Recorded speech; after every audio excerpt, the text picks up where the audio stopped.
alamin. Assalatu wassalamu ala asrafil anbiya'i wal mursalin wa ala alihi washabihi ajma'in wa ba'd. Saudara dirahmati Allah, yang pertama dan utama, mari kita panjatkan puji dan syukur kita kepada Allah Subhanahu wa taala yang telah melimpahkan begitu banyak kenikmatan pada kita semua, dan kehadiran di sini pun adalah bagian dari nikmat Allah yang tidak terhingga, karena tidak semua orang bisa berkesempatan hadir di tempat seperti ini.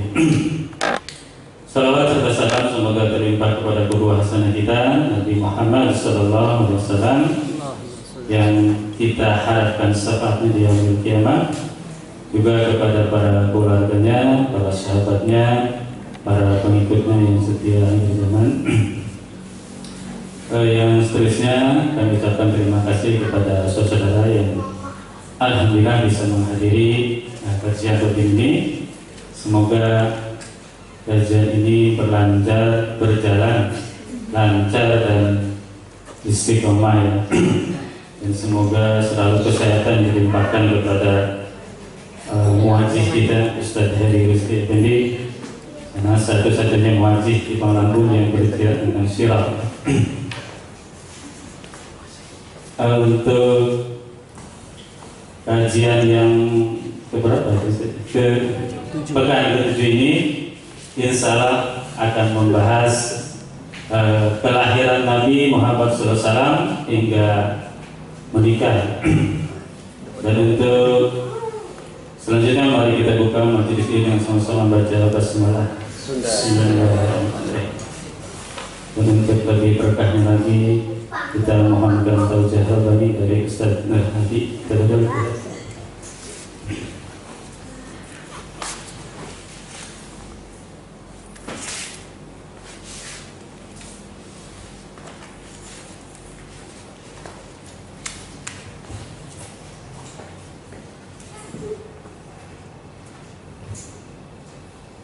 أعوذ بالله من الشيطان الرجيم. وإلى مدين أخاهم شعيبا قال يا قوم اعبدوا الله ما لكم من إله غيره ولا تنقصوا المكيال والميزان إني أراكم بخير وإني يخاف عليكم عذاب يوم محيط. ويا قوم أوفوا المكيال والميزان بالقسط ولا تبخسوا الناس أشياءهم ولا تعثوا في الأرض مفسدين. صدق الله العظيم.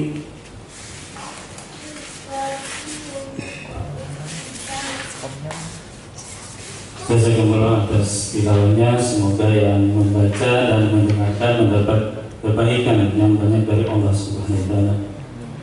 Dan untuk selanjutnya mari kita sama-sama menyimak apa yang akan disampaikan oleh Ustaz Heri Rizki pada Ustaz Rizki di sini.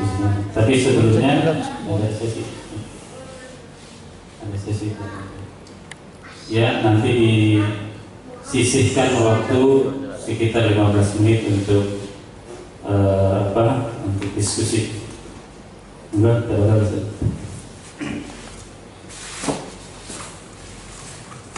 Bismillahirrahmanirrahim. Alhamdulillah nahmaduhu wa nasta'inuhu wa nastaghfiruh wa na'udzu billahi min shururi anfusina wa min sayyiati a'malina. May yahdihillahu fala mudilla lahu wa may yudlil fala hadiya lahu. Asyhadu an la ilaha illallah wahdahu la syarika lahu wa asyhadu anna Muhammadan abduhu wa rasuluhu la nabiyya ba'da. Allahumma shalli ala sayyidina Muhammadin wa ala alihi wa ashabihi wa ansarihi wa junudi wa man tabi'ahum bi ihsani ila yaumiddin, amma ba'd. Khairukum jami'an bi tahiyatil Islam bi tahiyatil mubarak. bitahiyatil ahlil jannah. Assalamualaikum warahmatullahi wabarakatuh. Alhamdulillah, Allah masih memberikan kesempatan kepada kita sampai di pertemuan yang ke-7, dan juga jazakumullah atas doanya tadi.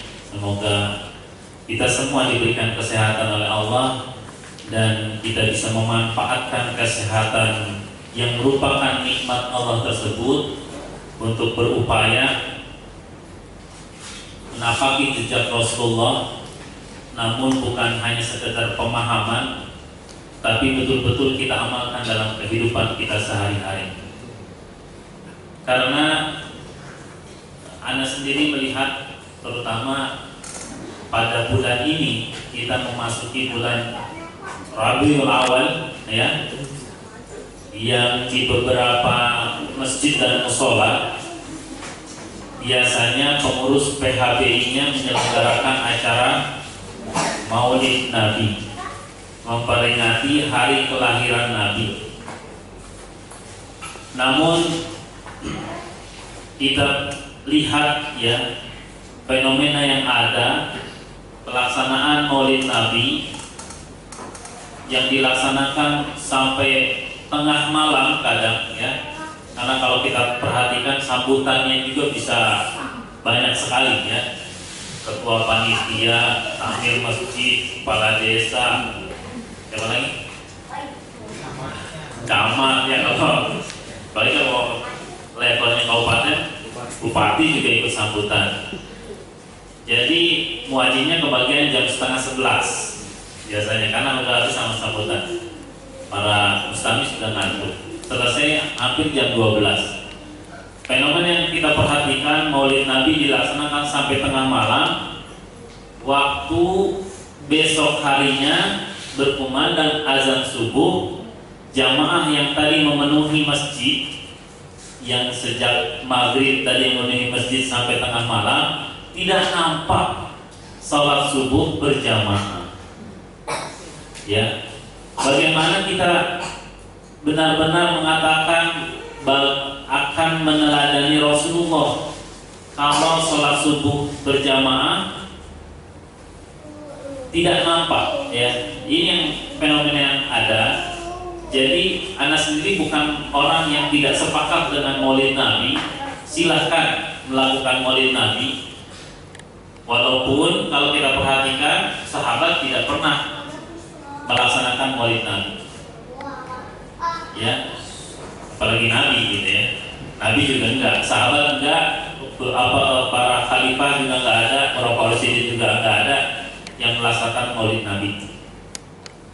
Tercatat dalam sejarah, Maulid Nabi itu sejak Salahuddin Al-Ayyubi, ya, yang salah satu tujuan beliau adalah untuk mengembalikan semangat keislaman saat itu, peperangan perang salib, ya, di Yerusalem, membangkitkan semangat pasukan perang Islam agar bangkit kembali semangatnya dengan melihat dan meneladani apa yang dilakukan oleh Rasulullah, ya, sehingga diceritakan tentang kisah Rasulullah, perjuangan beliau agar membuat motivasi para pejuang Islam saat itu. Jadi silakan lakukan Maulid Nabi, dan jika itu ada kebaikan tentunya pasti bermanfaat. Namun tentunya kita tidak hanya sekedar memahami tentang kapan lahir beliau, ya, lalu kapan terjadi pembelahan dadanya, lalu kapan beliau dirawat oleh pamannya, ya, kapan menerima wahyu. Tapi yang terpenting bagaimana kita berupaya meneladani apa yang sudah Rasulullah contohkan. Maka bagi kita semua sebagai komunitas pencinta sirah, Maulid Nabinya setiap pekan, ya, dan melaksanakan sunnahnya tentunya setiap saat semampu kita lakukan sunnah-sunnah Rasulullah. Jadi Insya Allah untuk komunitas pencinta sirah nggak ada maulid Nabi di luar Sabtu nih ya. Sabtu. Kita melanjutkan kisah kita ya. Kemarin terakhir Rasulullah sudah berada di Bani Sa'ad bin Bakar ya, dalam asuhan Halimatus Sa'diyah ya. Yang terakhir kita ceritakan bagaimana ada banyak keberkahan saat Rasulullah berada dalam asuhan Halimatus Sa'diyah bersama suaminya Haris ya. Bahkan penduduk Bani Sa'ad bin Bakar tadi meminta kepada orang-orang ya, budak-budak yang mengembalakan kambing dan domba untuk mengikuti di mana domba-domba dan kambing Halimatus Sa'diyah digembalakan ya. Mereka mengira bahwa dari rumput yang dimakan oleh domba-domba itulah terjadi keberkahan. Padahal keberkahan itu ya datang dari Rasulullah Muhammad SAW. Hingga sampailah usia Rasulullah harus disapih ya. Di usia keberapa? Biasanya disapih 2 tahun ya.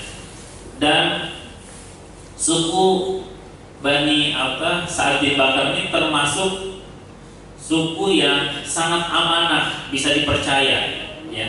Sehingga jika sudah sampai 2 tahun mereka mengembalikan bayi itu kepada orang tuanya.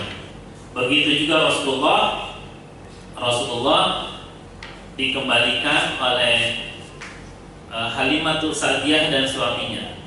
Namun di perjalanan Halimatus Sa'diyah dan suaminya sudah berunding, bagaimana kalau Muhammad ini kita minta kembali untuk tetap diasuh, karena mereka mendapatkan banyak keberkahan setelah merawat Rasulullah, merawat Muhammad SAW ya. Jadi nanti kita raih saja Aminah itu agar Muhammad tetap dititipkan kepada keluarga Halimatus Sa'diyah. Sampai di Mekah terjadilah diskusi antara Halimatus Sa'diyah dan ibunda Rasulullah yaitu Aminah ya, dengan berbagai alasan ya. Halimatus Sa'diyah merayu agar Muhammad tetap diasuh oleh Halimatus Sa'diyah. Ibunda Rasulullah Aminah keberatan, tentunya keberatan karena beliau juga sendiri ya. Lalu baru saja ya tentunya Nabi Muhammad ini juga bisa dikatakan pengganti suaminya ya gitu. Sedih kalau harus berpisah kembali. Namun datanglah kakeknya Abdul Muthalib meminta kepada Aminah untuk mengikhlaskan ya Muhammad untuk kembali dirawat oleh Halimatus Sa'diyah, karena kakeknya ini benar-benar menginginkan bahwa Muhammad kelak mendapatkan bahasa yang terbaik ya, lalu fisik yang kuat ya, karena ada di perkampungannya Halimatus Sa'diyah, dan tentunya jauh dari penyakit di Mekah. Akhirnya dengan berat hati Aminah mengizinkan pada Halimatus Sa'diyah untuk membawa kembali Muhammad kecil saat itu. Dengan gembira tentunya Halimatus Sa'diyah dan suaminya Haris kembali merawat Rasulullah. Namun di suatu ketika pada usia Rasulullah ini hilaf di antara beberapa literatur, ada 5 tahun, ada 6 tahun ya.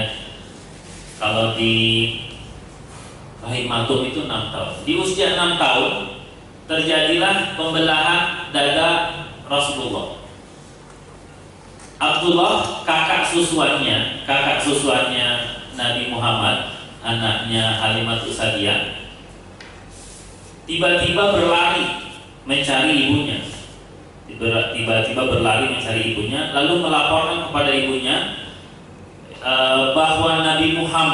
bahwa Muhammad katanya kepada Halimatus Sa'diyah, Muhammad itu dikeroyok oleh dua orang lelaki yang tinggi besar memakai baju putih dan ia dibunuh, ya, kata Abdullah, kakak susuannya ini.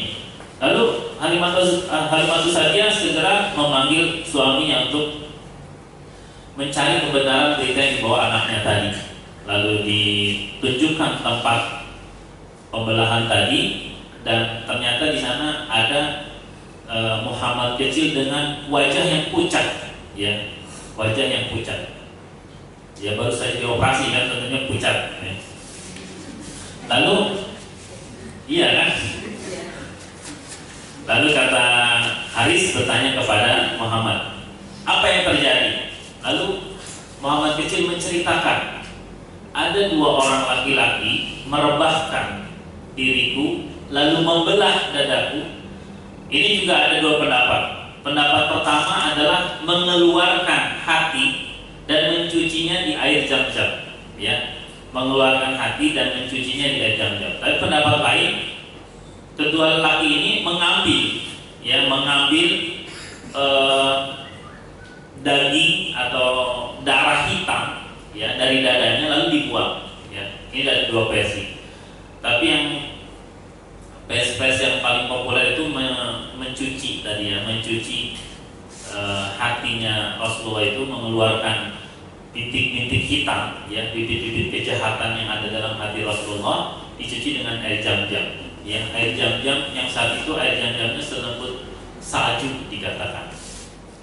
Lalu Muhammad menceritakan, lalu hati itu dikembalikan dan dijahitlah dada Muhammad. Jadi ada juga kisah dalam sejarah itu, Haris itu saat itu langsung membuka dada Rasulullah dan memang terlihat ada bekas jahitan.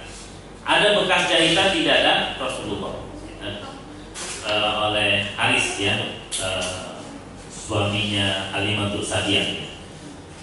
Lalu mereka berdua merasa khawatir akan terjadi sesuatu kepada Muhammad. Maka mereka berdua berniat untuk mengembalikan Muhammad kepada Ibunda Aminah. Di hari yang lain, sempat Nabi Muhammad ini dikejar-kejar oleh dua orang dari Habasah, ya, dua orang Habasah. Dua orang ini ternyata melihat ada tanda-tanda kenabian pada diri Muhammad saat itu, dan mereka mengetahui dari Injil yang mereka yakini, ya, Injil yang mereka yakini. Lalu mereka berniat untuk menangkap Muhammad kecil dan menyerahkan kepada Raja Habasah. Tapi Halimatus Sa'diyah bisa menyelamatkan, dan keesokan harinya Halimatus Sa'diyah dan Haris suaminya berangkat ke Mekah untuk menyerahkan Nabi Muhammad SAW. Pertama, saat diserahkan kepada Aminah, mereka tidak mau menceritakan kejadian sesungguhnya. Dia cuma mengatakan, ini alhamdulillah kami sudah cukup lama, ya, merawat Muhammad, dan ini kondisinya juga masih sehat, tidak ada kurang apapun, gitu, ya, dan ini akan kami kembalikan. Tapi Aminah curiga. Ini dulu mereka merayu-rayu untuk meminta Muhammad, tiba-tiba mengembalikan. Lalu Aminah mendesak, apa yang terjadi? Mereka berdua tetap tidak mau mengatakan apa yang terjadi. Namun setelah didesak, akhirnya Halimatus Sa'diyah menceritakan apa yang terjadi pada Muhammad kecil saat itu. Lalu kata Aminah, apakah engkau mengira bahwa anakku akan diganggu oleh setan atau jin? Kata Aminah. Ya, kata Halimatus Sa'diyah. Lalu kata Aminah, tidak mungkin, karena aku dulu, ya, saat mengandung anak ini pernah diajari sebuah doa agar anak ini dilindungi dari semua godaan yang ada dan mata-mata yang dengki, ya.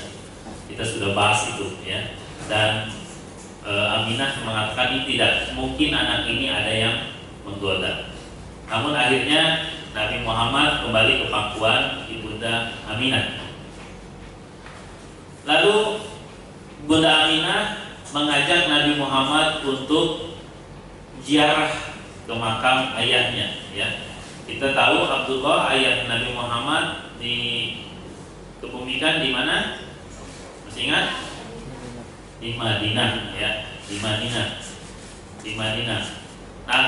Waktu itu sekitar 1 bulan lah mereka tinggalnya di Madinah karena juga di situ banyak keluarganya Aminah, ya. Aminah juga dari Madinah.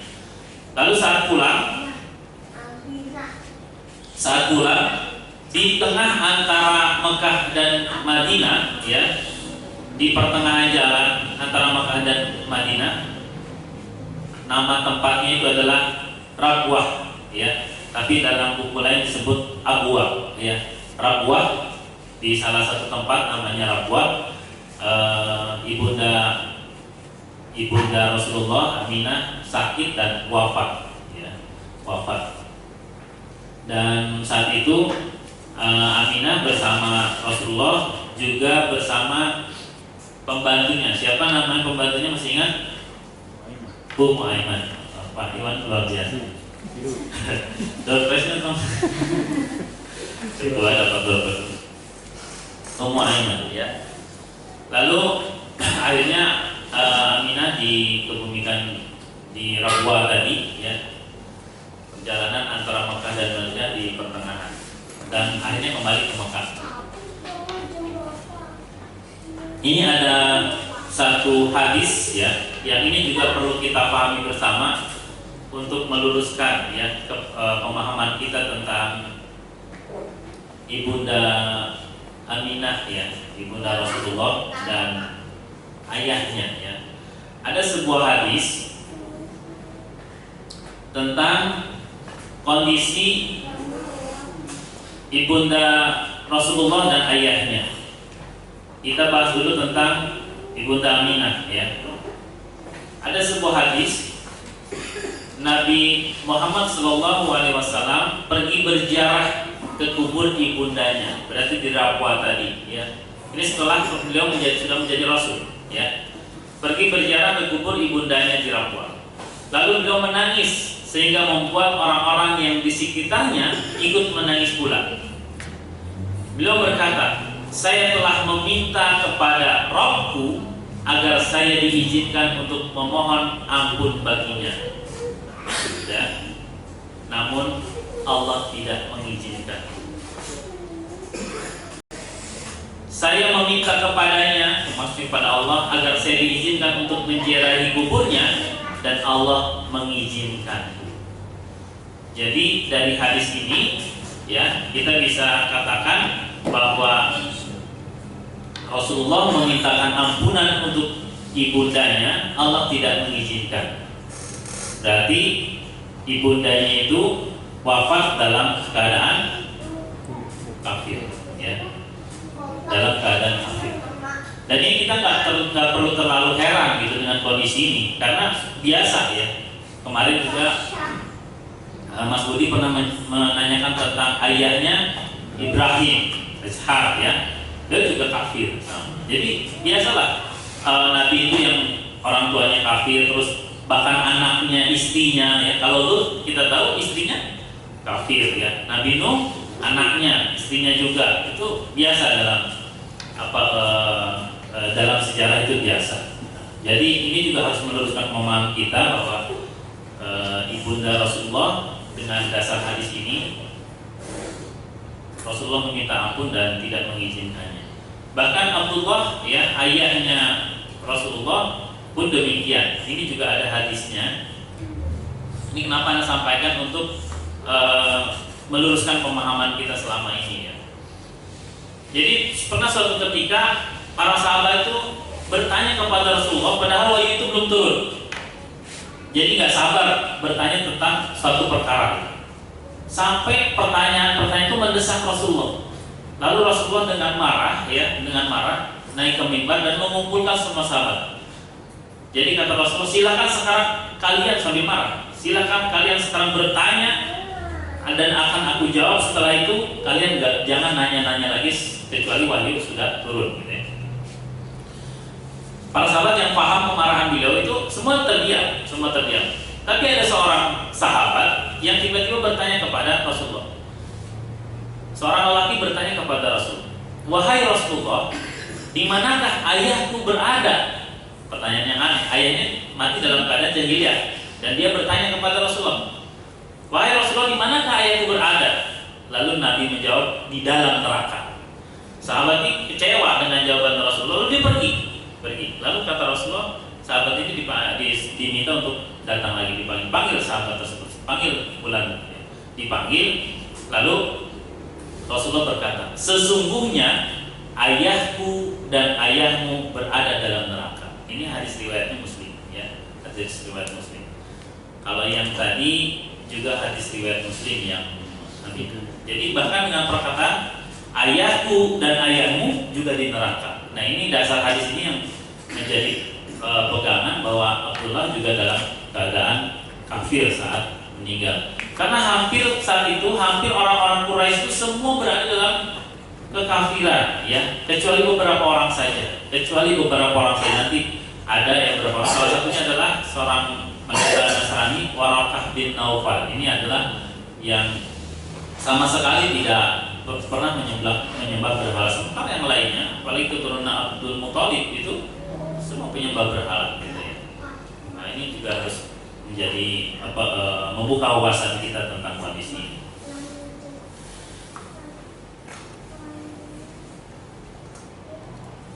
Karena kita itu juga jangan dalam kaidah berilmu itu juga tadi salah satu contohnya, jangan terlalu banyak bertanya, ya. Bahkan ada kaidah guru itu boleh tidak menjawab semua pertanyaan muridnya, ya. Ada kaidah seperti itu. Silakan murid itu bertanya sebanyak-banyaknya, tapi tidak semua pertanyaan oleh gurunya itu bisa dijawab. Karena kita ingat bahwa kisah Nabi Musa dengan Bani Israel, ya. Yang satu ada orang yang terbunuh, lalu Bani Israel itu bingung, ini siapa yang bunuh orang ini? Terus kata Nabi Musa, coba kamu potong seekor sapi, ya. Lalu dari sapi itu dipukulkan ke orang yang terbunuh tersebut, nanti orang itu akan menjawab siapa yang bunuh. Gitu. Orang Bani Israel nggak mungkin, aneh jawaban Musa ini aneh. Padahal Nabi Musa ini sudah bertanya kepada Allah, ya Allah masih wahyu kepada Nabi Musa untuk seperti itu. Lalu Bani Israel nggak mau, sebetulnya nggak mau melakukan itu, cuman nggak enak sama Nabi Musa. Akhirnya dia tanya, sapi apa yang harus kami cari? Ya, nanya terus kata Nabi Musa, terus sapi datang wahyu dari Allah, sapi yang warnanya kuning keemasan. Ya, nanya lagi, kuning keemasannya seperti apa? Yang kuat untuk membajak gitu. Terus sampai kriterianya itu hampir-hampir mereka tidak bisa mendapatkan jenis sapi tersebut, saking banyaknya bertanya. Para ahli hadis mengatakan jika saat itu orang-orang Bani Israel tidak banyak bertanya saja, pokoknya sapi manapun, bahkan dikatakan ada sapi pincang pun diambil lalu disembelih, itu selesai masalah. Ya, karena Bani Israel selalu mempermasalahkan itu.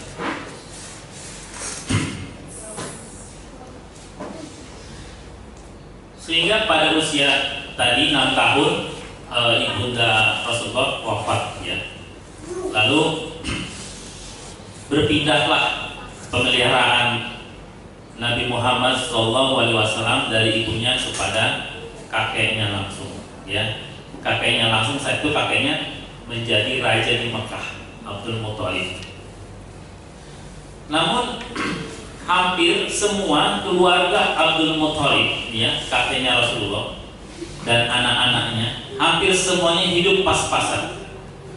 Tercatat justru yang hidupnya sedikit mapan itu adalah Abu Lahab.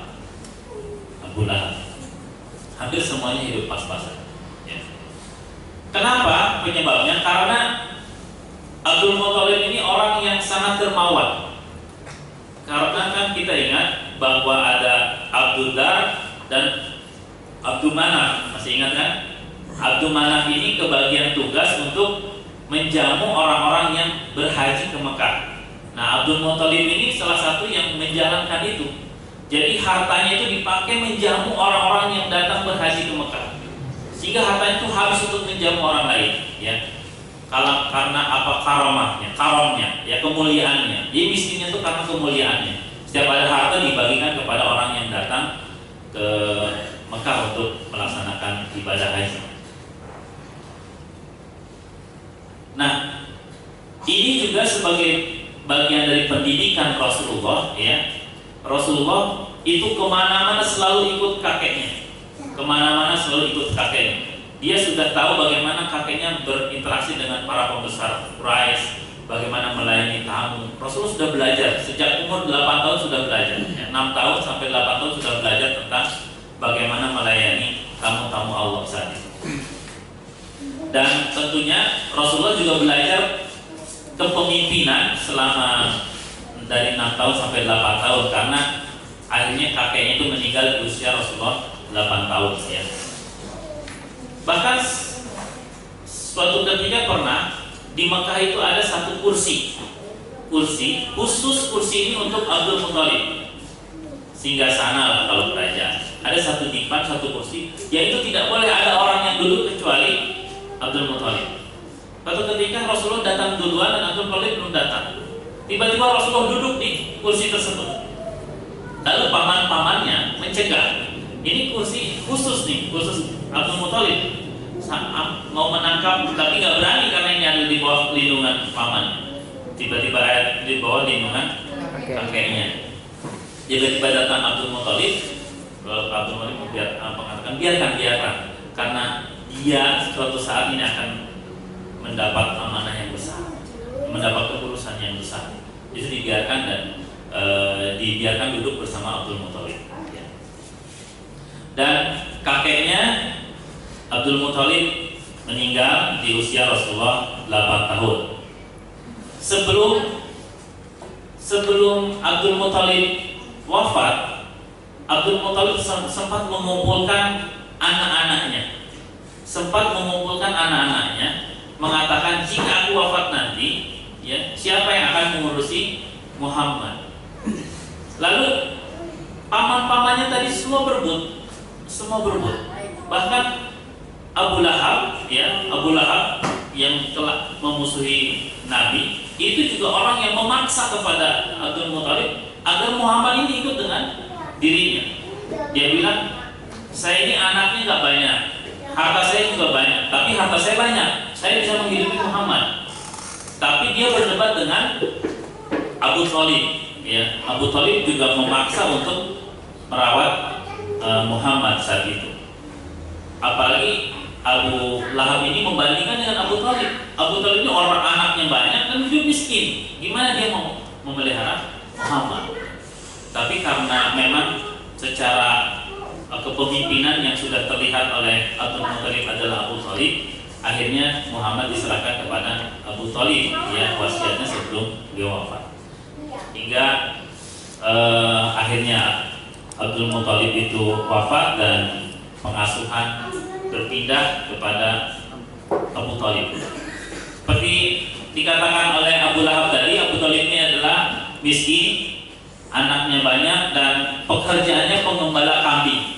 Mengembala kambing itu bukan mengembala kambing punya dirinya, ya, tapi mengembala kambing punya orang lain, ya. Mengembala kambing punya orang lain, jadi hanya mendapatkan upah, bukan kambing punya Abu Thalib, ya. Namun pekerjaan ini memang pekerjaan yang membutuhkan kepercayaan, dan Abu Thalib orang yang dipercaya oleh masyarakat Mekah saat itu, sehingga beliau mendapatkan pekerjaan untuk mengembala kambing orang-orang di Mekah. Nah, Rasulullah sejak usia 8 tahun tidak mau tinggal diam. Dia juga memperhatikan kondisi pamannya saat itu, sehingga beliau pun ikut mengembalakan kambing dan mendapatkan upah untuk meringankan beban hidupnya Abu Thalib. Jadi Rasulullah itu mengembala kambing dari umur 8 tahun sampai 21 tahun, ya. Dan Rasulullah pernah bersabda dalam sebuah hadis, tidak ada seorang nabi pun kecuali jadi penggembala kambing, ya. Tidak ada seorang nabi pun kecuali jadi penggembala kambing, ya. Makanya kalau sekarang ada yang ngaku-ngaku nabi tidak pernah menggembala kambing, gitu.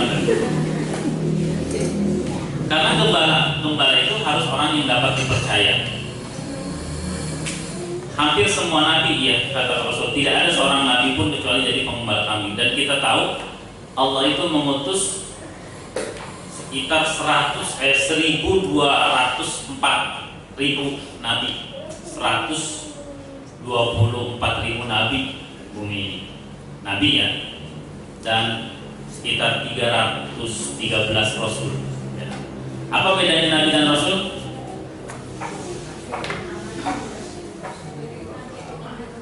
Kalau nabi itu datangnya itu hanya mengingatkan syariat sebelumnya, ya. Dia tidak membawa syariat baru. Datang, dia mengingatkan, misalnya udah mulai melenceng, ini dia ingatkan lagi, ini syariat yang harus dijalankan. Sementara kalau Rasul membawa risalah baru yang menggantikan atau menghapus risalah yang sebelumnya, ya. Dan itu hanya ada 313, dan kita hanya wajib mengetahui 25. Tapi hafalkan 25 ya. Kalau dites hafal nggak? Pernah hafal.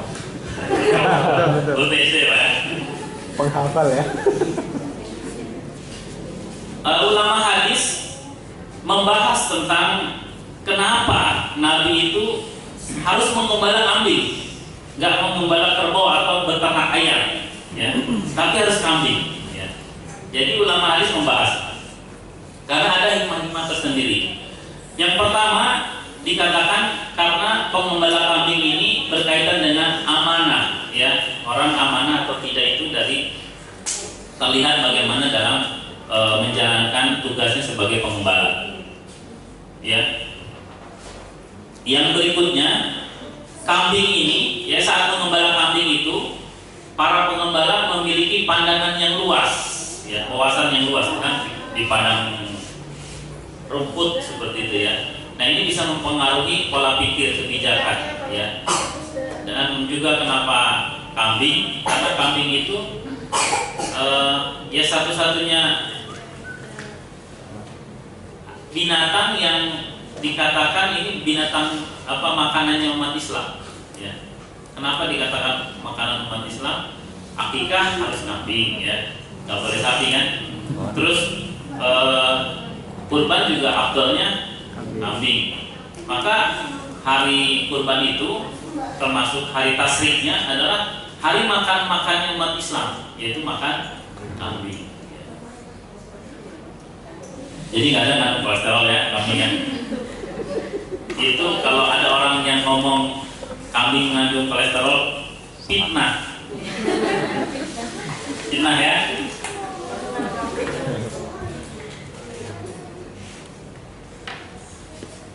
Nah, yang dilakukan oleh Rasulullah menggembala kambing itu juga salah satu cara membalas budi Rasulullah kepada pamannya. Emang kadang nama budi ini kasihan. Balas budi, ini dibalas budi terus. Ya Mas Budi. Gak tahu apa-apa balas budi.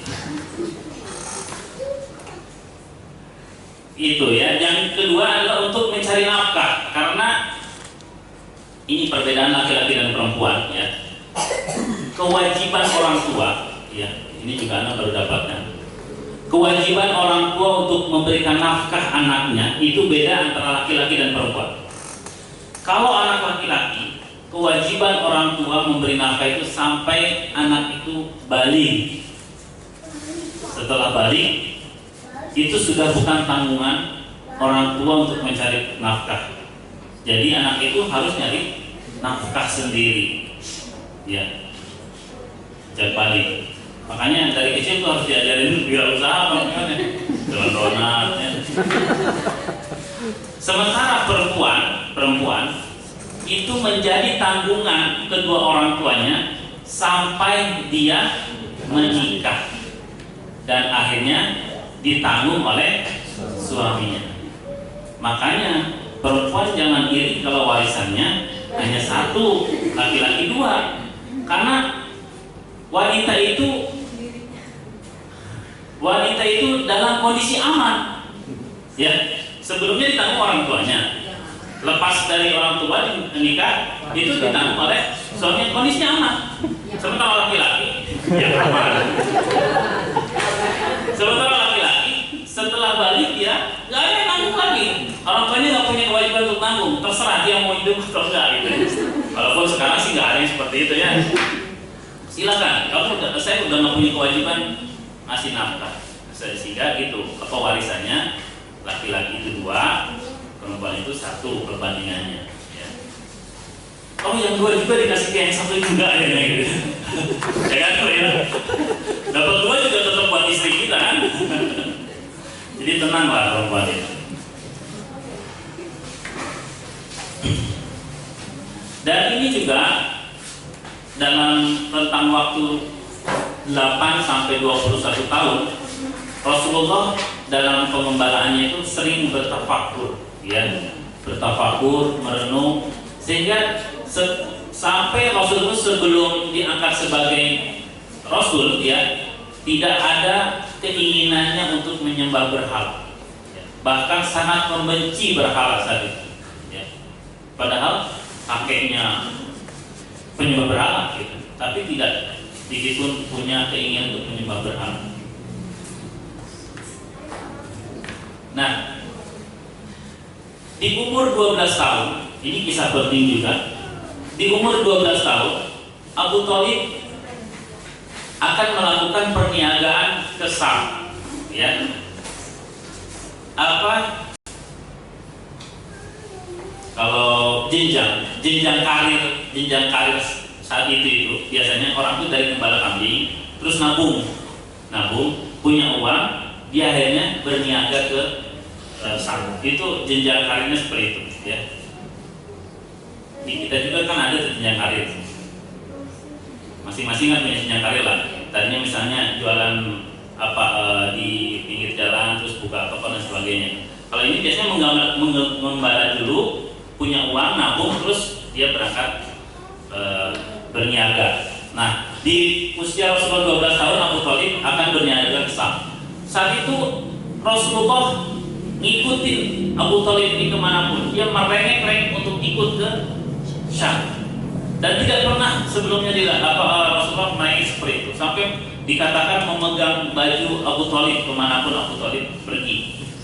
Padahal saat itu belum usianya untuk diajak berniaga, ya. Tapi akhirnya Abu Thalib karena Rasulullah merengek-rengek merayunya, akhirnya diajaklah Rasul untuk berniaga. Nah, di sini nanti ada kisah yang penting, ya. Saat melakukan perjalanan, sebelum sampai langsung ke Syamnya, ya, di daerah Busra, mereka bertemu dengan seorang rahib yang bernama Buhaira, ya. Rahib ini sebetulnya sudah terbiasa memperhatikan. Sudah terbiasa memperhatikan kafilah dagang dari Mekah. Setiap kafilah yang lewat selalu diperhatikan oleh pendeta ini. Ini pendeta Nasrani, ya, pendeta Nasrani. Dia perhatikan setiap kafilah yang datang. Saat kafilahnya Abu Thalib, tiba-tiba pendeta ini memerintahkan kepada pembantunya untuk meminta untuk mencegah dan menyuruhnya mereka masuk dijamu untuk makan, ya. Padahal kafilah-kafilah yang lain nggak ada. Ternyata pendeta ini memperhatikan, dia sudah baca di Injil, ya, tanda-tanda Nabi itu, tanda-tanda kelahiran Nabi itu, kedatangan Nabi itu sudah semakin dekat, dan salah satu tandanya adalah rombongannya ini selalu dinaungi dengan awan tipis. Jadi dia perhatikan kafilah yang lewat. Nah, ini pas kafilahnya Abu Thalib ada awan tipis yang selalu mengikuti rombongan ini. Maka disuruhnya pembantu untuk meminta seluruh kafilah tersebut dijamu makan oleh pendeta Buhaira ini. Setelah mereka sedang kasih makan, pendeta ini memperhatikan satu persatu orang yang sedang makan. Lalu pendeta ini bertanya, adakah yang masih tersisa? Maksudnya adakah yang belum masuk? Mungkin dia mencari tapi nggak ada yang dia dapat, gitu ya. Mana nih? Sembunyi gitu ya. Adakah yang belum masuk, yang belum makan? Kata Bedai, kata Abu Thalib, ada seorang anak kecil yang sedang menjaga dagangan kami, ya, menjaga dagangan kami. Pendeta ini tidak meminta untuk memanggil, tapi pendeta yang langsung keluar mendatangi Rasulullah, mendatangi Nabi. Lalu dipanggilnya, Nabi itu dibawa ke sebuah tempat, lalu ditanya. Ini pertanyaannya yang menarik ya. Kata pendeta itu bertanya kepada Nabi Muhammad, saya tanya kepadamu atas nama Lat dan Uzza. Ya, jadi pendeta ini ngetes kepada Nabi Muhammad. Saya tanya kepadamu atas nama Lat dan Uzza. Ya. Lalu Nabi Muhammad menjawab, jangan kau sebut dua benda tersebut, karena benda itu benda yang paling aku benci. Makin yakinlah pendeta ini, ya, makin yakinlah. Lalu akhirnya pendeta ini bertanya, mana ayah ibumu?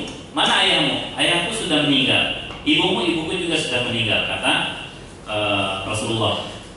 Lalu kata pendeta mengatakan ini, bolehkah aku meminta izin untuk melihat pundak sebelah kanan? Melihat pundak sebelah kanan. Karena dalam Injil dikatakan tanda-tanda kenabian itu ada di pundak sebelah kanan, dan semua nabi memiliki tanda ini. Lalu dibuka ya oleh pendeta ini. Lalu di pundak sebelah kanan itu ada daging berbentuk seperti hati, berwarna merah dan dipenuhi oleh bulu-bulu tipis. Ya. Dan ini semua nabi punya tanda ini. Ya. Kalau dalam riwayat ini seperti berbentuk apel, separoh ya, separoh apel itu merah. Ya. Dan pendeta ini melihat lalu mencium Rasulullah. Pendeta ini lalu mencium Rasulullah, ya, mencium Rasulullah. Lalu pendeta ini pergi kepada Abu Thalib, ya, sambil membawa Rasulullah. Pendeta ini langsung bertanya kepada Abu Thalib dan rombongannya, anak siapa ini?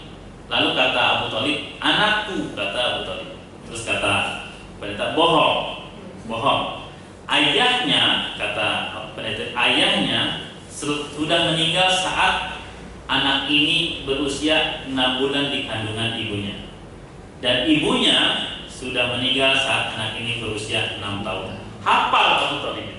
Padahal Rasul tadi nggak menceritakan. Pendeta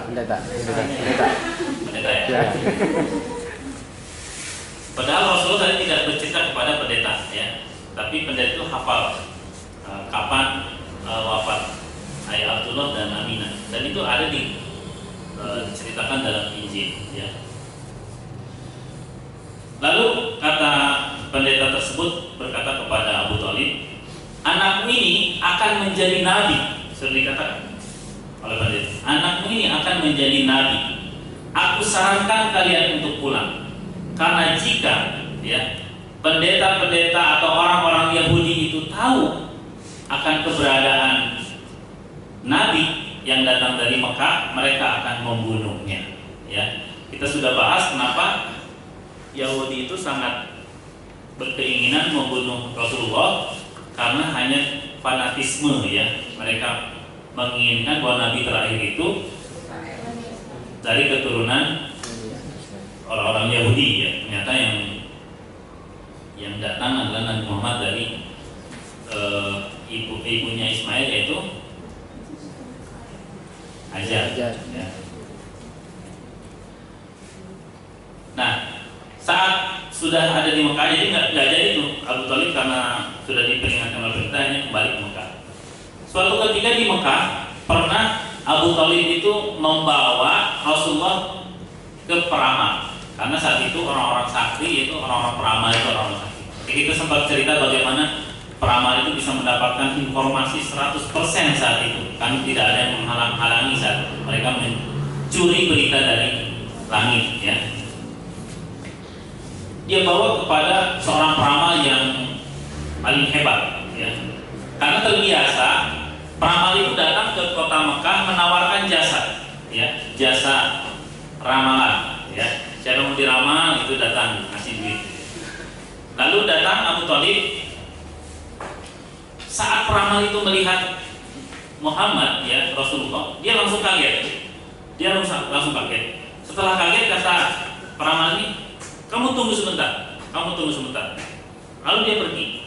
Ada penjelasan dalam sebuah hadis bahwa peramal itu pergi untuk berdiskusi dengan jinnya. Berunding dulu nih. Ini dia udah lihat ada keanehan pada anak ini, terus dia pengen penjelasannya, datang kepada berunding dengan beberapa jin yang dimilikinya. Lalu saat seperti itu Abu Thalib kaget. Nggak biasanya peramal seperti ini. Lalu dengan ketakutan Abu Thalib membawa kembali Nabi Muhammad, ya, pergi dari situ. Pas peramal datang udah nggak ada. Lalu peramalnya teriak-teriak, mana anak itu, mana anak itu? Dan dia mengatakan, anak ini akan memiliki peran dalam menguasai dunia ini. Kata, itu dari jinnya seperti itu kan? Ya, berarti kan benar tuh. Nah, ini juga perlu Anda sampaikan bahwa kita semua dilarang untuk mendatangi peramal, ya. Untuk mendatangi dukun. Bahkan dikatakan kalau kita mendatangi peramal, ya, bertanya-tanya, itu sholat kita tidak diterima selama 40 hari. Ya. Yang perlu dipahami, yang dimaksud 40 hari itu adalah bukan 40 hari yang akan datang. Karena kadang orang berpikir 40 hari 40 hari yang akan datang. Jadi setelah datang ke peramal nggak sholat. Ya, ditanya kenapa kamu sholat? Saya 40 hari nggak diterima, sholat ngapain dia sholat? Ini salah pemahamannya. Jadi kalau sudah ketemu peramal, kita itu tidak diterima sholat kita 40 hari yang sudah kita lakukan itu hangus. 40 hari yang sudah kita lakukan sholat kita itu hangus, nggak ada pahalanya karena kita datang ke peramal. Bukan yang akan datang. Jadi kalau yang akan datang, ngapain kita sholat? Udah nggak diterima gitu ya. Bahkan jika kita mempercayainya, ini baru bertanya, kalau bertanya 40 hari. Kalau kita mempercayainya, maka kita termasuk orang-orang musyrik, ya, orang-orang musyrik. Jadi hati-hati, ya. Kadang juga jenis ramalan juga macam-macam sekarang bentuknya, ya. Kadang dibungkus sedemikian rupa, ya, agar menjadi sangat menarik, ya. Misalnya dengan ramalan bintang, ya. Lu mungkin masih muda dulu ya. Masih jahil kan? Masih jahil. Masih jahil. Kalau di radio itu ditunggu-tunggu itu bintangnya apa gitu. Ya kan gitu kan? Kebanjainya kok. Kan gitu, keuangan banyak-banyak menabung. Benar. Kalau mau kaya banyak-banyak menabung gitu kan, keuangan. Terus apa? Jodoh gitu kan. Kalau sudah jodoh nggak kemana, ya benar, itu ngawur aja itu. Ya. Juga Rasulullah pernah di usia 15 tahun ikut peperangan Hijaz, ya, peperangan antara Quraisy bersama Kinanah melawan Qais Ailan. Ya. Komandannya saat itu Harb bin Umayyah. Ya. Itu terjadi pada bulan Haram. Kita pernah cerita juga bagaimana ada sekelompok orang Quraisy yang bisa memindah-mindah bulan haram sesuai dengan keinginannya. Itu yang mereka melumuri gereja. Ingat gereja yang di Yaman namanya apa? Ingat tapi nggak tahu namanya. Gereja apa? Qulais, ya, gereja Qulais yang itu menjadi awal penyerangan Ka'bah oleh Raja Abraham. Di usia 21 tahun, Rasulullah mulai berniaga besar. Nah, tadi dari pengembala kambing, nabung, punya uang untuk berniaga. Orang-orang biasanya mereka membawa uang cash, berangkat ke Syam, belanja di sana, lalu ke Mekah dijual. Biasanya seperti itu. Rata-rata orang seperti itu. Tapi Rasulullah berbeda. Rasulullah itu dari Mekah membawa barang-barang apa yang bisa dijual di Syam. Jadi nggak bawa uang cash, tapi bawa barang. Lalu dijual di Syam, uangnya diberikan dagangan di Syam, lalu dibawa ke Mekah. Sehingga keuntungannya 2 kali. Ya, sementara orang-orang sekali. Maka Rasulullah itu akhirnya sangat dikenal oleh orang bahwa ini adalah seorang pemuda yang pintar dalam berniaga dan sangat amanah, ya, sangat amanah. kisah tentang bagaimana Rasulullah disebut Al-Amin, walaupun banyak versi, ada salah satu kisah seperti ini. Suatu ketika Rasulullah pernah berjualan di pasar Ukaz. Pasar Ukaz itu di Mekah. Lalu ada orang yang datang dan membeli barang Rasulullah. Setelah membeli barang, orang ini menitipkan kepada Rasulullah, titip dulu, saya mau melakukan tawaf di Ka'bah, ya. Lalu barang ini dititipkan kepada Rasulullah, orang ini tawaf. Setelah tawaf dia lupa barang ini, dia kembali ke kampung halamannya. Saat di kampung halamannya dia ingat bahwa saya itu beli barang kepada seseorang di Mekah. Udah 3 hari itu dia datang lagi ke Mekah. Dan saat datang ke Mekah, ya, setelah 3 hari dia dapati Rasulullah dengan barang itu berdiri pada posisi sama saat dia tinggalkan. Selama 3 hari Rasulullah nunggu orang ini dan barangnya, ya.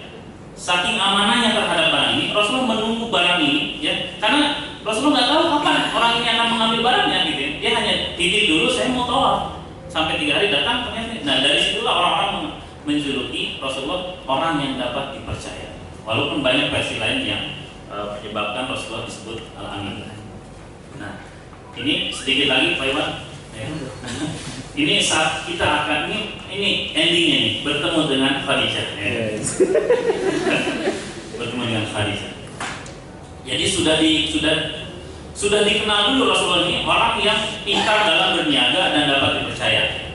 Lalu ada juga seorang perempuan yang sangat terjaga kehormatannya, ya. Bahkan dikatakan ini wanita suci, ya. Wanita suci yang sangat terjaga kehormatannya, yaitu Khadijah. Khadijah ini sudah 2 kali menikah, ya, 2 kali menikah dan sudah punya anak. Namun dia mendapatkan warisan, dan warisan itu tidak seperti wanita-wanita lain yang dihambur-hamburkan, tapi hartanya ini dijadikan perniagaan. Dan akhirnya Khadijah ini menjadi wanita kaya saat itu. Dikabarkan salah satu saingannya itu adalah Hindun, ya. Hindun juga termasuk wanita kaya saat itu, Khadijah. Ya. Lalu Khadijah ini banyak para bangsawan, orang-orang kaya yang melamar juga kepada Khadijah, tapi Khadijah tidak mau. Sampai akhirnya Rasulullah mendengar tentang Khadijah mendengar tentang Muhammad, ya, yang dikenal dengan orang yang pandai berniaga dan dapat dipercaya. Lalu Khadijah mencari tahu dan akhirnya menitipkan barangnya, ya, barangnya untuk dijual oleh Rasulullah, ya, untuk dijual oleh Rasulullah.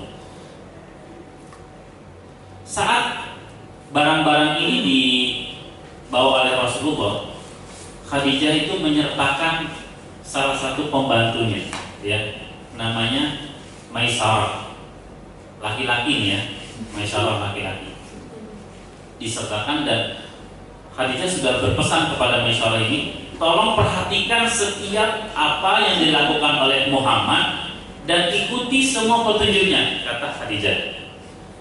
Lalu Maisarah ini kalau biasanya saat Maisarah itu mendampingi orang-orang yang berdagang itu, dia memperhatikan barang, ya, mana yang dijual, mana yang tidak. Tapi saat itu dia hanya memperhatikan apa yang dilakukan oleh Rasulullah, ya.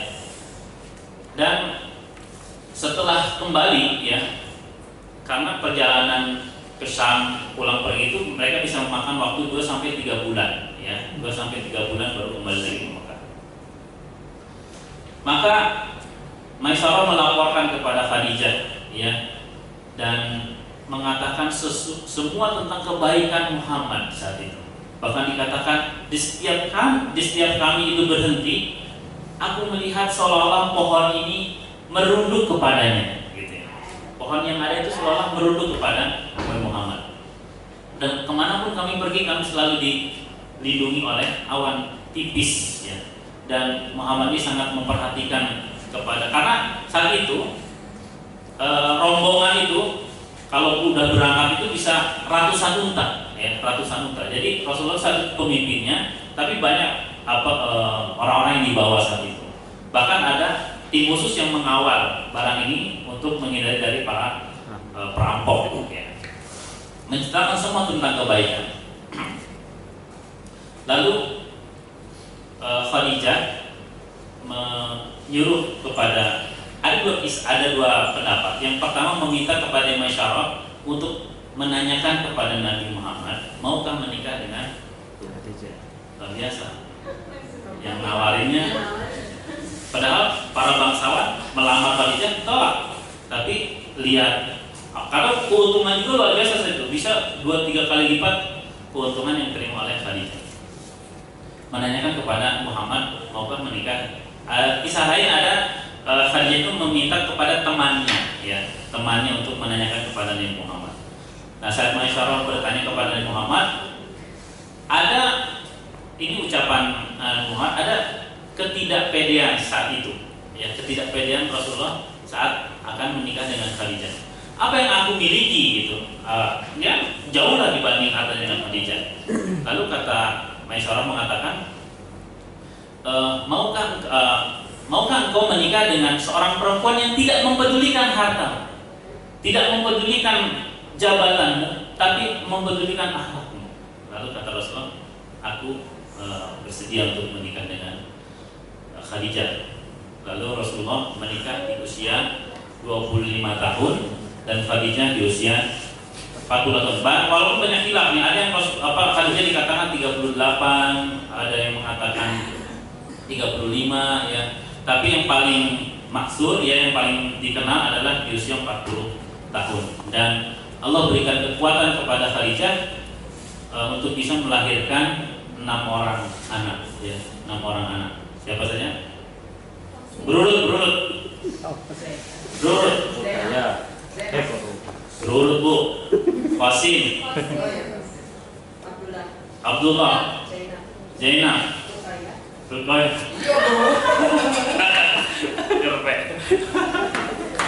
Ya, lanjut.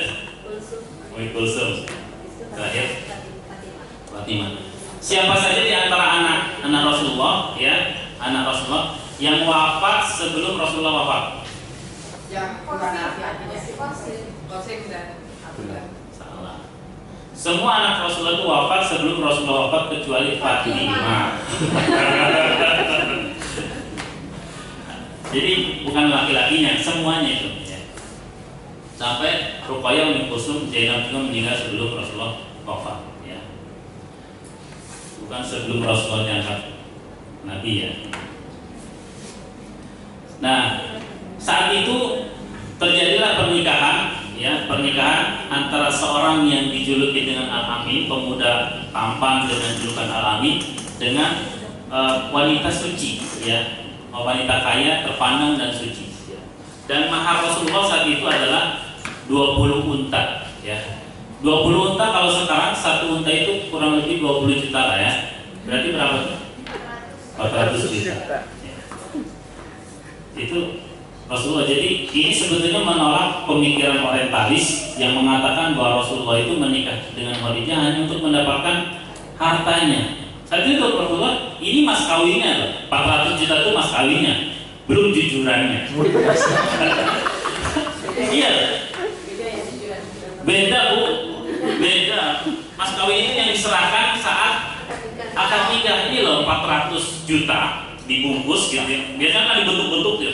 Bentuk apa gitu ya, duitnya gitu ya. Bentuk ini onta. 400 juta. Hah? Bentuk onta jadi. Bentuk onta gitu. Ini 400 juta. Jujurannya sebelumnya sudah sepakati. Berapa nih buat? Oh, ibu. Uang asap. Itu jujurannya bisa lebih gede dari mas kawin. Jadi ini pemahaman orientalis. Ini menyebar fitnah. Orientalis itu nih, orientalis itu kan oriental. Orientalis itu orang-orang barat yang mempelajari ilmu ketimuran. Ya, orientalis itu orang barat yang mempelajari ilmu ketimuran, tapi untuk menyesatkan, membelokkan oleh orang-orang orientalis. Nah, dikatakan bahwa Muhammad itu menikah hanya untuk harta. Salah, ya. Untuk mas kawinnya seperti itu. Belum tentu si orientalis tadi mas kawinnya juga seperti itu, ya.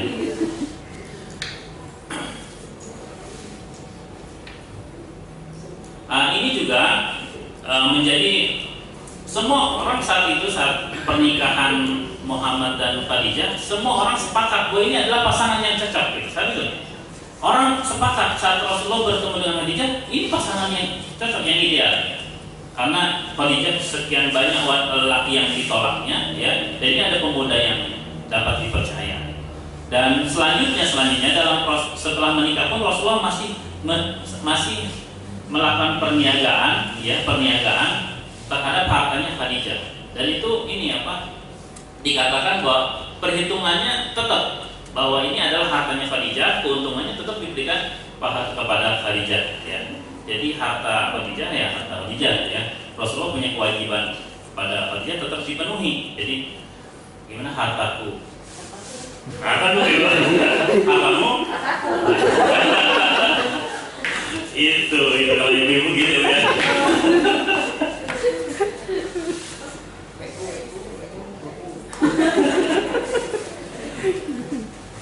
Itu kita sudah sampai di dan Khadijah ini dikatakan Khadijah ini termasuk dari 4 wanita penghulu surga. Siapa saja empatnya?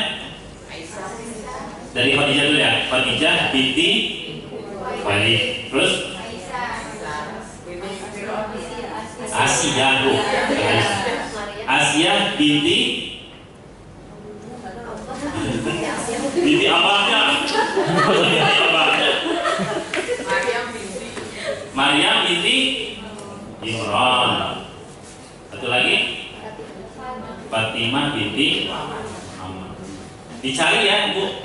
Asia binti itu 4 wanita penghulu surga ya, salah satunya adalah Khadijah.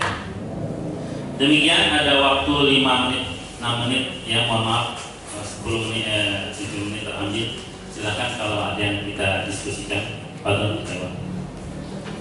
Ya baik, bagi yang maka mari kita tutup acara dengan sama-sama membaca hamdalah dan doa kafaratul majlis. Alhamdulillahirabbil alamin, subhanallahi wa bihamdihi, asyhadu an la ilaha illa anta, astaghfiruka wa atubu ilaik. Mohon maaf atas segala kesalahan dan selamat berjumpa di pekan yang akan datang. Wassalamualaikum warahmatullahi wabarakatuh.